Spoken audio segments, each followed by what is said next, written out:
প্রেমের আলো তো প্রেমিক প্রেমিকার মনের আকাশে থাকে রে পাগলা। দাদিমা, তুমি জানলে কেমন করে? তোর দাদা প্রেমিক শিখিয়েছে।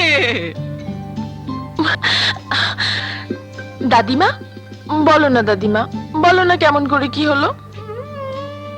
বলো না দাদিমা। সে সময় আমি 14 বছরের ছিলাম।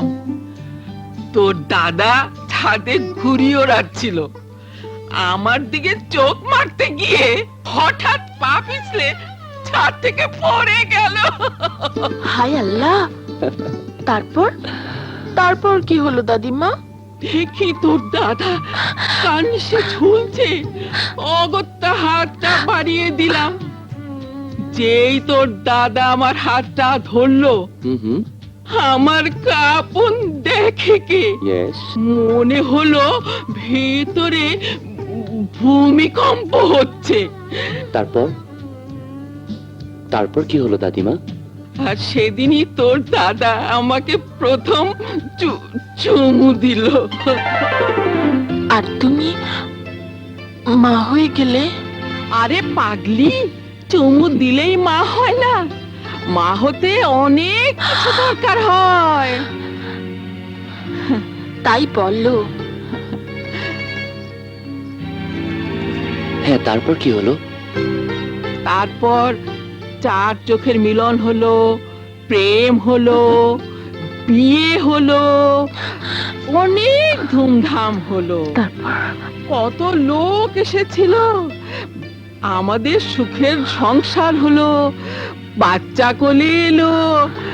বাসর রাতে তোর দাদা আমাকে একটা মজার জিনিস দিয়েছিল, সেটা হচ্ছে কদুর তেল, মাথা ঠান্ডা রাখার জন্যে। তারপর তোর দাদা সারা রাত আমার সাথে। তারপর কি হলো? কি করে বোঝাবো সে কথা।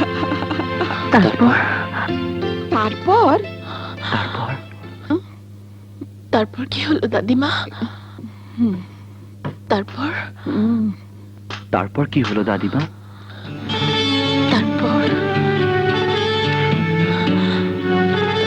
তারপর কি হলো দাদিমা? তারপর অনেক অনেক দিন পরে সেই ছাদের নিচে দুজন প্রেমিক প্রেমিকা একত্র হলো, আর দাদি তাদের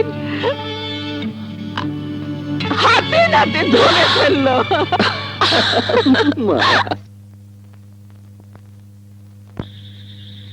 মা, কয়েকদিন হলো আমিও তোমাকে একটা কথা বলবো ভাবছি। বলবো মা? আচ্ছা বল, তোর কথাই আগে শুনি।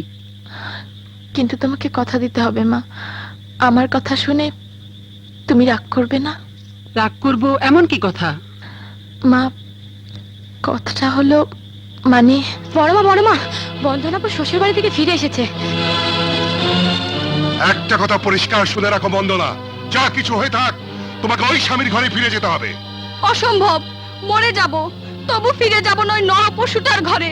বন্দনা! বন্দনা আমাকে ধোকা দিয়েছে। মিথ্যে নয়, বন্দনা তোকে ধোকা দেয়নি। আর ধোকা দেয় যদি তার ইচ্ছে হতো, তাহলে বাসর ঘরে সে তার দুঃখের ইতিহাস তোর কাছে খুলে বলতো না। বলেছিল এই কারণে যে তুই তাকে বিশ্বাস করবি। যতটা সে হারিয়ে এসেছে তার চতুর্গুণ দিয়ে তুই তাকে পরিপূর্ণ করবি। তা না করে তুই করেছিস অত্যাচার, দূর দূর করে তুই তাকে তাড়িয়ে দিয়েছিস। আরে আফসোস হয় তোর মতো বন্ধুর জন্য। আরে বন্ধু, প্রেমিককে ধোকা দিয়ে যে আমার ঘরে আসতে পারে, সে তো আমাকেও ধোকা দিয়ে তোর ঘরে যেতে পারে। ও একটা বেশ্যা। তারেক! ভাইজান, বন্দনাকে আজই ওর শ্বশুর বাড়ি পাঠিয়ে দিন। ব্যস্ততার কিছু নেই, সে অবশ্যই শ্বশুর বাড়ি যাবে। বাবা, বন্দনা শ্বশুর বাড়িতে টিকতে পারবে না। যারা স্ত্রীর গায়ে হাত তোলে তারা মানুষ নয়। সঙ্গীতা, বড়দের মাঝে কথা বলতে নেই। বাবা, বাবা জীবনটা বন্দনার, ওর মতামতটা অন্তত নাও। সঙ্গীতা, চুপ করো। একটা দানবের ঘরে কেন বন্দনাকে পাঠাতে চাচ্ছ? সঙ্গীতা, যাও যাও যাও। বেটা,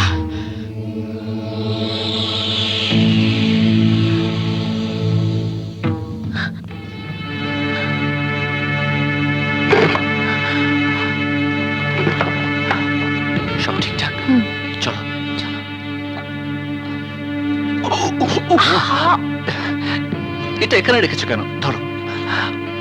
বন্দনা, ভয় করছে? আমারও খুব ভয় করছে।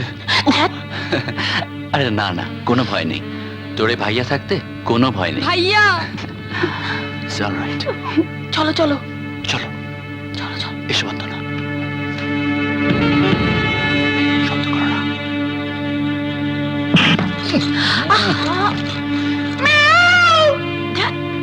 বোকা, এই বাড়িতে কোনো বিড়াল নেই। আরে বাইরে থেকে এসেছে, কেউ বুঝবে না। চলো।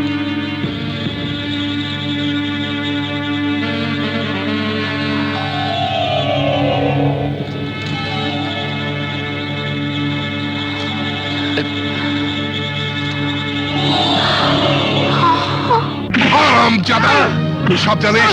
বল বল, কোথায় গেছে বন্দনা? বল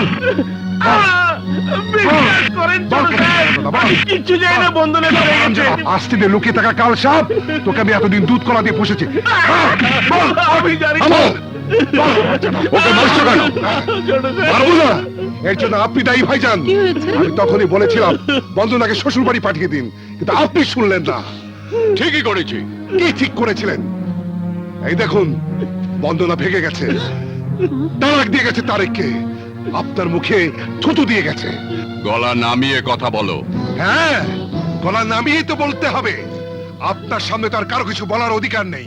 এসব দুর্ঘটনার জন্য তুমিও কম দায়ী নও। মেয়েকে আগলে রাখোনি, শাসন করনি, এখন বেয়াদবের মতো চিৎকার করছো। চিৎকার করে বুকটা ফাটালেও আপনাকে আবার কষ্ট বোঝাতে পারবো না। আপনি বুঝবেন সেদিনই, যেদিন সঙ্গীতা কারো হাত ধরে পালিয়ে যাবে। চুপ করো, অনেক হয়েছে। ঠিকই তো বলেছে, অন্যের দোষ খোঁজার আগে নিজেদের দোষটাও তলিয়ে দেখতে হয়। ভাইজান, যেদিন নিজের একমাত্র মেয়ের কীর্তিকলাপের খোঁজ করবেন, সেদিনও আপনার মাথাটাও নিচু হয়ে যাবে। খবরদার, কেউ সঙ্গীতাকে নিয়ে বাজে মন্তব্য করবে না। সঙ্গীতা আমার বিশ্বাস। সঙ্গীতা সঙ্গীতা আমার সঙ্গীতের মতোই পবিত্র। সঙ্গীতার জীবনে কোনো স্খলন এলে ধরে নেব আমার সঙ্গীত জীবনের মৃত্যু হয়েছে। আমি আর কোনোদিনই সঙ্গীত চর্চা করব না। চাঁদেরও কলঙ্ক আছে ভাইজান। মেয়ের উপর যখন এতই ভরসা, তখন নিজেই খোঁজ করুন। এখনই সব পরিষ্কার হয়ে যাবে। ডেকে ওকে জিজ্ঞেস করুন। সঙ্গীতা! একটু আশেপাশে খুঁজে দেখুন ভাইজান, দেখবেন কি সুন্দর তালে তালে তাল মিলাচ্ছে আপনার বিশ্বাসী কন্যা।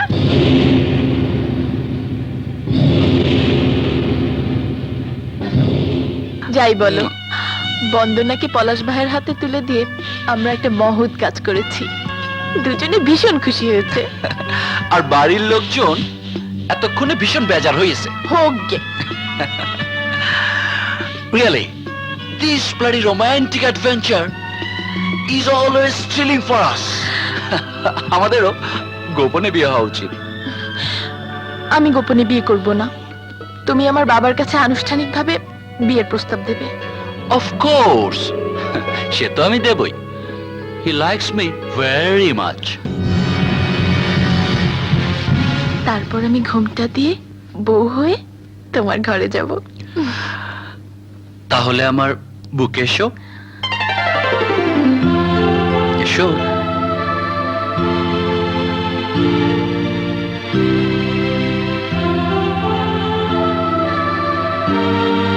Oh, I love you so much.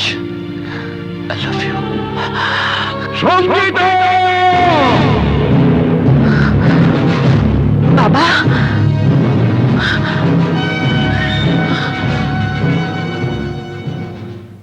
তোর কাছে এমনটি আশা করিনি সঙ্গীতা।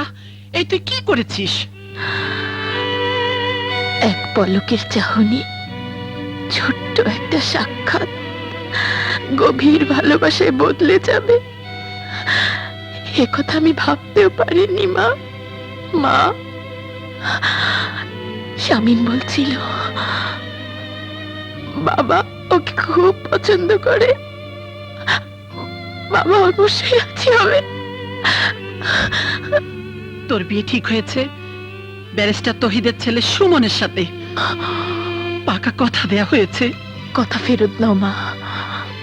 আমার কল্পনার সমস্ত রং দিয়ে ওকে নিয়ে স্বপ্ন সাজিয়েছি। জীবনের শুরুতেই একমাত্র মেয়েকে দুই বিয়ে দিও না। তুই বিয়ে কি বলছিস তুই? হ্যাঁ মা, মনে মনে আমি শামীমকে স্বামী বলে মেনে নিয়েছি। ওরে মেয়ে, কি বলছিস? চুপ কর, আমাকে সব খুলে বল। কতদিন গড়িয়েছে তোদের সম্পর্ক? ওকে ছুঁয়েছে মা।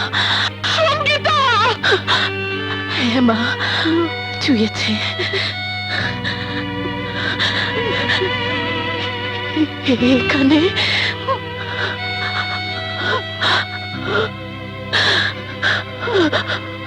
এখানে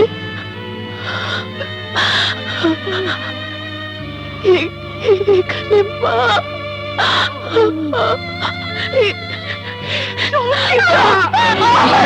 ছুঁয়েছে মা, শামীমের পরশ লাগা। আমি আর কাউকে দিতে পারবো না মা।